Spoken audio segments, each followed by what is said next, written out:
Crime Fighting Catfish. So there's a new Amazon Prime documentary, The Facebook Honeytrap, Catching a Killer. Leanne Sergeson opens up to Closer magazine about how she took to search her aunt's killer. So Leanne Sergeson received a phone call from South African number and in 2014 she expected it to be her beloved aunt Christine Robinson, who lived there running a safari lodge. But it was in fact police who was calling with devastating news. Christine had been murdered in a brutal attack. Andrew, I don't know how to say his last name, 24, had strangled, stabbed, and raped 59-year-old Christine at her home in South Africa. And then he fled to Zimbabwe. So the gist of the story is she ran the safari with her husband, and her husband passed, and she was going to pack it up and go back home, I think to the UK.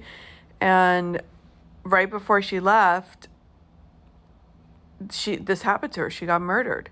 So her niece was like, no, like she couldn't let it go because the cops stopped looking for the guy because he left to Zimbabwe, which is crazy because all she had to do was she found him on Facebook, and she started to flirt with him, and she created another persona for herself, like if she was like this rich young heiress, and she was flirting with him, which is very hard to do because he's a killer.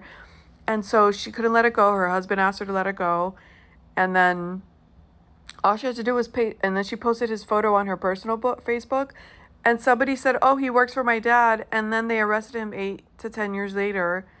And it's like, that's all the cops had to do was post his photo and said they stopped looking for him altogether? That's nuts.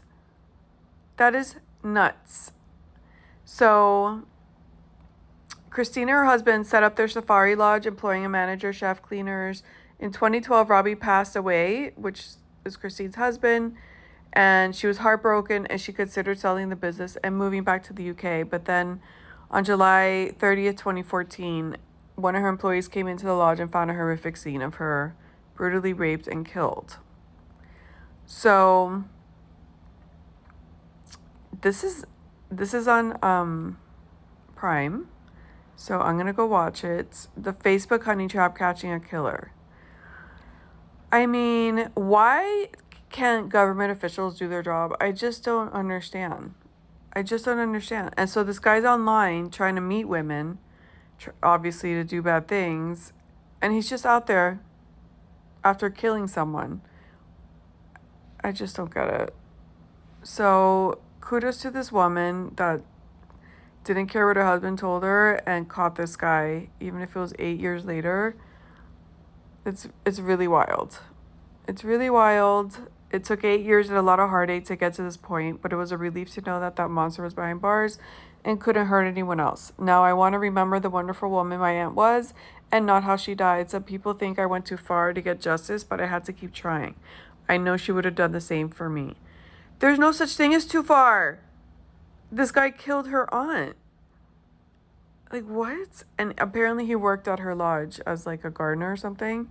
So he decided to do that to her and then flee. And I guess the laws or government's so bad over there that he had no problem going back online and just changing his name and resuming his life. Anyways.